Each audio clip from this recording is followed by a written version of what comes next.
आज हम स्टार्ट कर रहे हैं रिक्रूटमेंट। स्टाफिंग के बाद जो उसी के अंदर एक पॉइंट है रिक्रूटमेंट। रिक्रूटमेंट क्या होता है? Recruitment means making available persons to fill different vacant post in the organisation.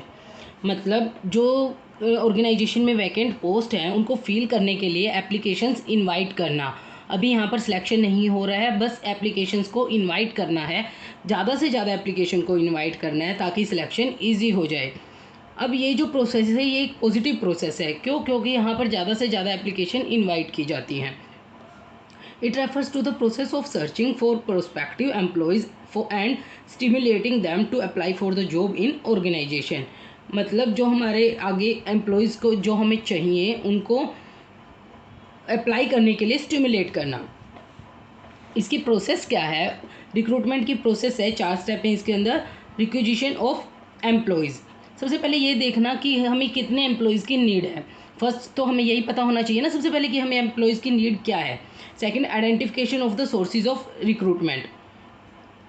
अब हमें सोर्सेज देखने हैं कि हम कहाँ से हमें रिक्रूट करना है, ये चीज़ इसमें देखी जाएगी।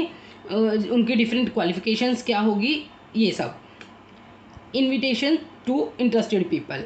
अब जो पीपल इंटरेस्टेड हैं उनको जैसे वो ये जॉब करना चाहते हैं, उनकी क्वालिफ़िकेशन क्या है, इन सब क्राइटेरिया के अकॉर्डिंग उनको इनवाइट करना। And then preparing the list of deserving applicants. जो सारी आ गई उसमें जो डिज़र्विंग है, जिसकी क्वालिफ़िकेशन है उनको उनकी लिस्ट बनाना। कई बार ऐसा होता है कि विदाउट क्वालिफ़िकेशन या विदाउट ऐसे ही लोग फिल कर देते हैं, तो उनमें से वो लिस्ट बनाना जो हमारे अकॉर्डिंग एलिजिबल हैं। अब रिक्रूटमेंट के डिफरेंट सोर्सेज हैं, मेनली 2 सोर्सेज हैं। सोर्सेज ऑफ रिक्रूटमेंट क्या बनेंगे? Internal sources and external sources. मतलब हमें कहाँ से रिक्रूटमेंट करनी है। इंटरनल सोर्सेज मतलब जो विद इन द ऑर्गेनाइजेशन होता है, जो ऑलरेडी ऑर्गेनाइजेशन में काम कर रहे हैं उनको रिक्रूट करना। इसके अंदर क्या होगा? 3 पॉइंट हैं, transfer, promotion and lay off. Transfer क्या होता है? जब हम एक डिपार्टमेंट या एक ब्रांच से दूसरी डिपार्टमेंट या ब्रांच में ट्रांसफ़र कर देते हैं सेम पोस्ट पर।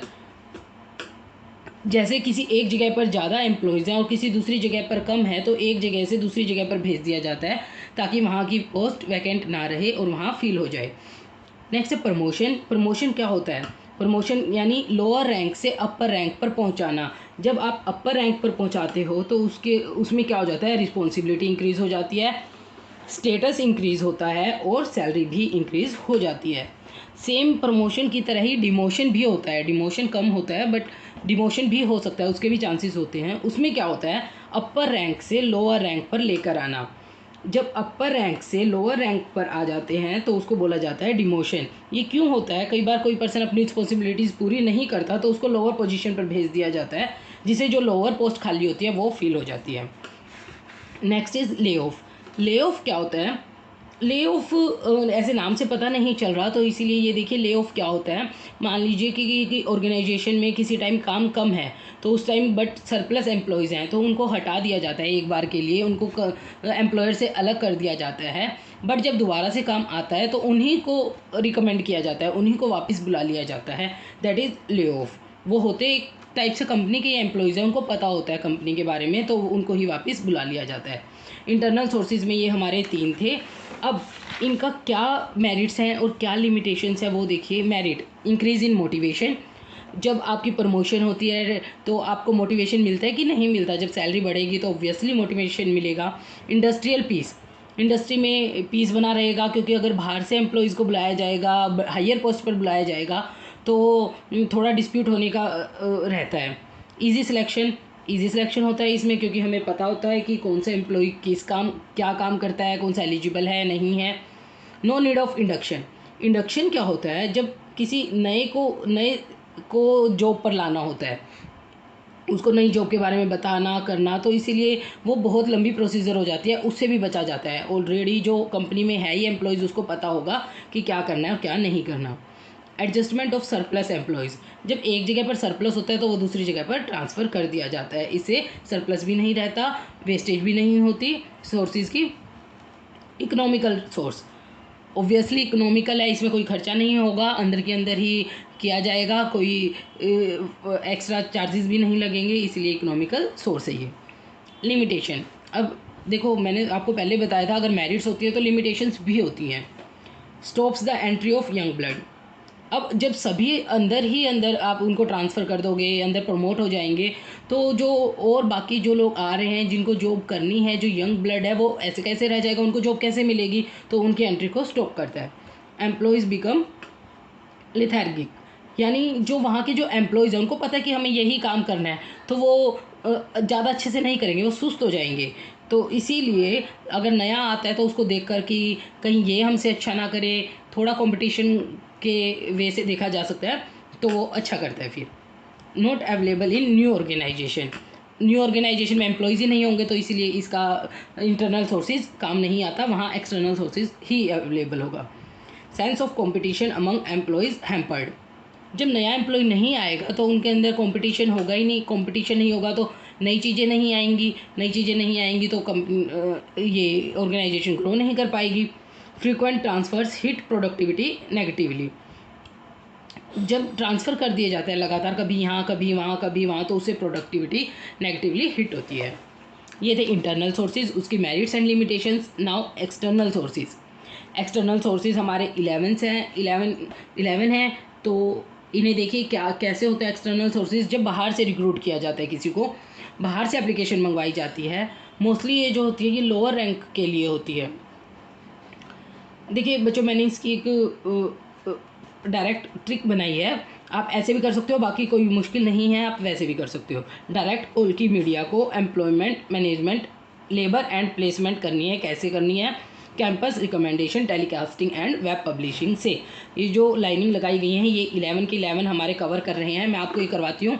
First, direct recruitment.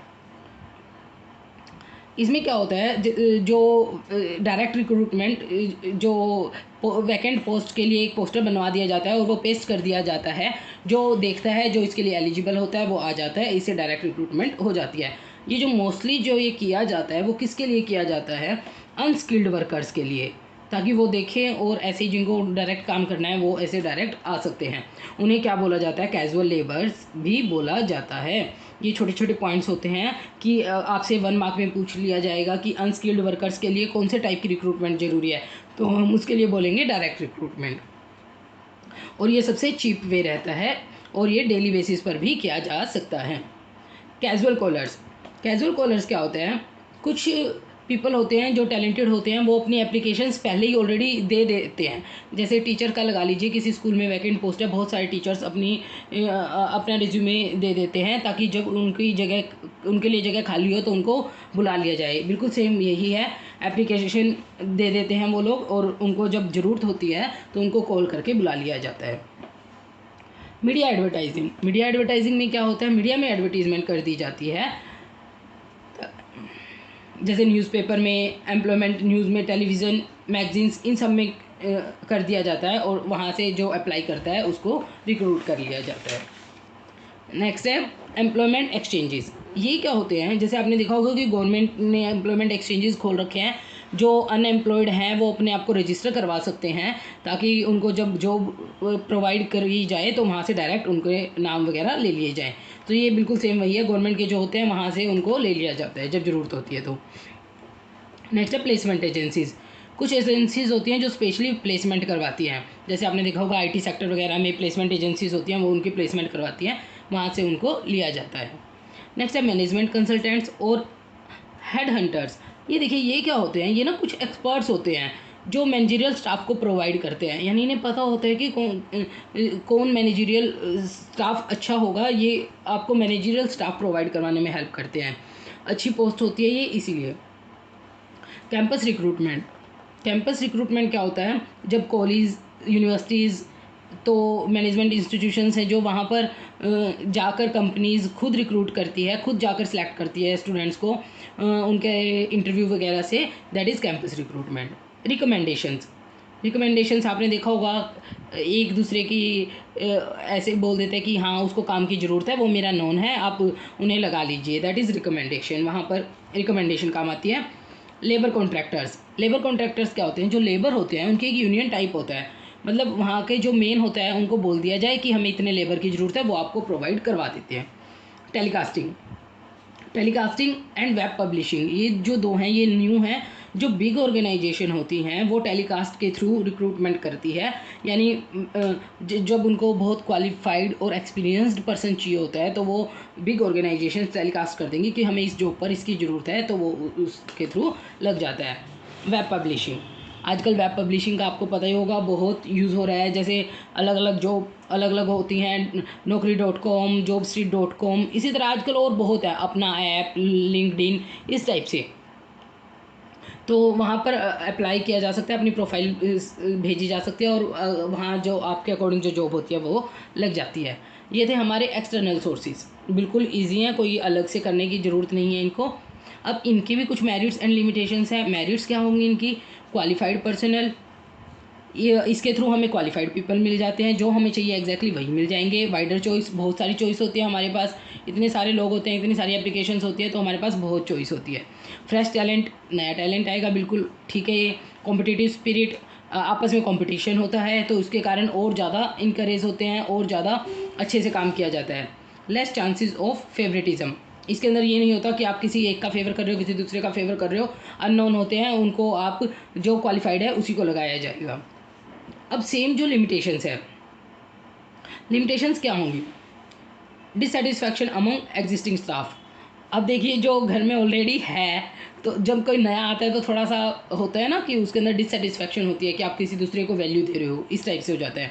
Lengthy process, ये एक लेंथी प्रोसेस है, पहले आप एप्लीकेशंस निकालोगे, फिर वो फिल करेंगे, फिर आप उनमें से चूज़ करोगे, ये एक लेंथी प्रोसेस बन जाती है। कॉस्टली प्रोसेस, इन सब में पैसा बहुत लगता है, एप्लीकेशंस को बनाने में, उसको रिक्रूट करने में बहुत पैसा लग जाता है। चांसेस ऑफ रॉन्ग सिलेक्शन, अब मान लीजिए कोई किसी ने बाय चांस गलत इन्फॉर्मेशन प्रोवाइड कर दी तो वहाँ पर थोड़े चांसेस हो जाते हैं रॉन्ग सिलेक्शन के। इंक्रीज इन लेबर टर्नओवर, इससे क्या होता है, जो लेबर का टर्नओवर है वो इंक्रीज होता है।